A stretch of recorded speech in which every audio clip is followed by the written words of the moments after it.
Welcome to Chapter 11, Chemical Reactions. Section 11.1 is describing chemical reactions.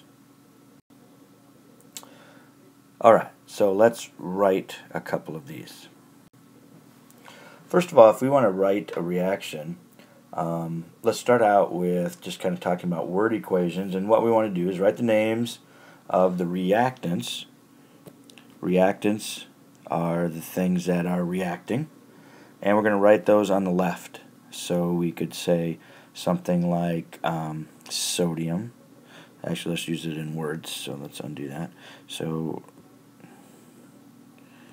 okay, it doesn't want to undo. Let's just erase it. So we could say sodium plus chlorine.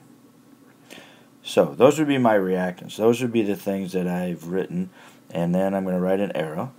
And then on the right hand side, I'm going to put my product, which in this case is sodium chloride. So you notice that I have my reactants. I have a plus sign in between. So when I have more than one, I put a plus sign. On the other side, I don't have. I just have one thing. And I've got an arrow showing to the right. The right hand side, we call this the products. So products over here, reactants over here. So a chemical equation is simply a representation of a chemical reaction. So all we're doing is writing symbols to indicate what that reaction was. And once again, the reactants go on the left. We've got an arrow. We put the products on the right. So we would use symbols. So what we just did before when words, now we could say something like Na plus Cl, except that Cl is diatomic, so it would be Cl2. And we could say that it yields NaCl. So reactants on the left, products on the right. So what you just saw was an example of a skeleton equation. Wasn't balanced yet. We haven't got that far. Just had the products listed, reactants and products listed. That was all it was. So then write the formulas of the reactants to the left, yield sign, formulas of the products to the right. And the other thing we want to do is include state symbols. So we want to say, are they solid, liquid, gas, or a new one here is this AQ, aqueous solution, is what that stands for, aqueous solution. And it simply means that it's dissolved in water or something like that. And a lot of things act differently when they're dissolved in water versus when they are alone. So, for instance, we could do what we just did. We could say sodium. Sodium is a solid. It's a metal, so that's a solid. Plus chlorine. Chlorine is a gas. And when we put those together, we form salt, or sodium chloride, and that's a solid. So we get that equation with our state symbols included. If we have, occasionally we have something that we use to kind of speed the reaction up, we call that a catalyst, but it really isn't involved. It's in there, it makes it go faster, but when it's all said and done, you've got it all back. You could find it all again. Whenever we do that, we would write that above the arrow. So if this is my arrow, so here I have my reactants, whatever those are, got my products, whatever those are, and up here, on the top, I would have my catalyst. And maybe the catalyst could be heat, and a lot of times the heat, they put a little triangle, delta, stands for heat. Or maybe it's something like a common thing, catalyst is platinum. You know, or well, I guess we wouldn't probably normally write out the entire word, but we could just write out the formula for it. So that's an example of a catalyst. So here's a table, kind of talks about all the things that we've talked about. Here's my catalyst that we were just talking about.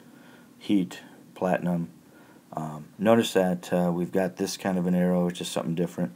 In some reactions, they're reversible. They can go both directions. So we use kind of a two-sided arrow, so it can go either way. Everything else we've already talked about.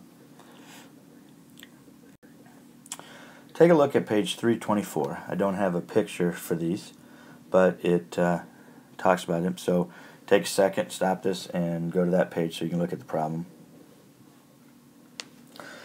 And it says hydrochloric acid and solid sodium hydrogen carbonate are shown being placed in the beaker to react. The products formed are aqueous sodium chloride, water, and carbon dioxide gas. Write a skeleton equation for this chemical reaction. So what we're going to need to be able to do is take words, turn them into formulas. So this is kind of what we did a couple chapters back now. So we got to pull that up again. So first thing it says hydrochloric acid. Well, hydrochloric acid is HCl. Now, anytime we have an acid, it's something dissolved in water. So that's going to be AQ. And then it says and solid sodium hydrogen carbonate. So sodium, so plus sodium hydrogen carbonate, CO3. Whoops, I don't need to put the charge in. CO3. So I've got sodium hydrogen carbonate, and it says that it doesn't really tell you. Well, I guess it does. It does say it's solid, so that's solid. Okay. I was going to say, if it doesn't tell you, and it's an ionic compound, you can probably assume most ionic compounds are solids, because they tend to have high melting points, so they're usually solids at room temperature. It says then the products are aqueous sodium chloride. So we've got sodium chloride, NaCl. It's dissolved in water. That's what that AQ means, aqueous. And I have water, so I have H2O. And water is not dissolved in itself, so we call that a liquid. And then I have carbon dioxide gas, so let's go down here, plus CO2 gas. So there's my equation. I've got a couple aqueous solutions, I've got a solid, a liquid, a gas. Here's my skeleton equation. Alright, try problem number 1. It says, write a sentence that describes this chemical reaction. NaS plus H2OL yields NaOH plus H2G. So write a sentence out in words what that was. Alright, so assuming you have this written down, you should have said solid sodium plus water, and usually we don't have to say liquid water, we can probably assume that, yields aqueous sodium hydroxide plus hydrogen gas. So that would be words for number 1. Number 2, go ahead and stop the video and do number 2 now.